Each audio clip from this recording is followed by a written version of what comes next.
Welcome to Stuff They Didn't Teach Me in Sunday School.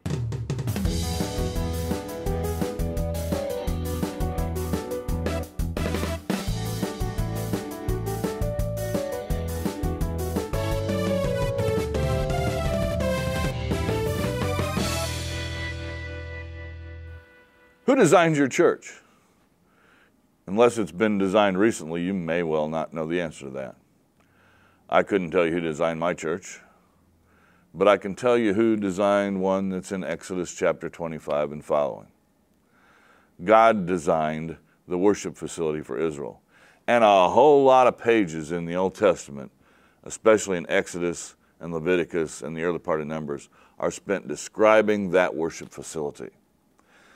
We can simplify it a little bit. The facility was a big tent with a fence around it. It involved increasing exclusivity. The closer you got to the center of the facility, the fewer people could go there. In the outer area, any Israelite could go. In the next area, any male Israelite could go. In the next area, only the priest could go.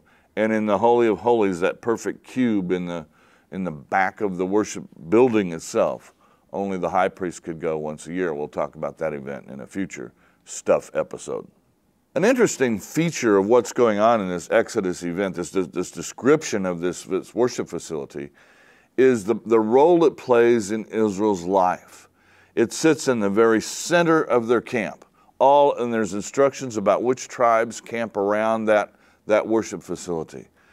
It moves ahead of the people, with the people, all the time. When Israel moves, the tabernacle moves and leads the way. It is indicative of the God they have, a God who lives in their midst and who travels with them when they travel. The tabernacle was God's idea. To some extent, I would argue that the temple is man's idea. The temple, the permanent structure that doesn't move, that becomes this central feature in the city of Jerusalem down the road, was David's idea. David came to God and said, I think I'll build you a temple. And it was God that said, no, not you, but your son.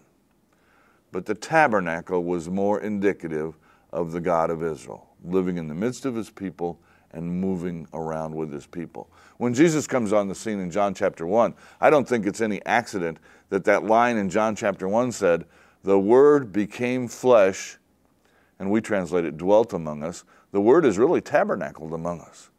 The Word became flesh and tabernacled among us. Jesus is God's tabernacle. He dwells in the midst of his people. He moves with his people. He identifies with his people.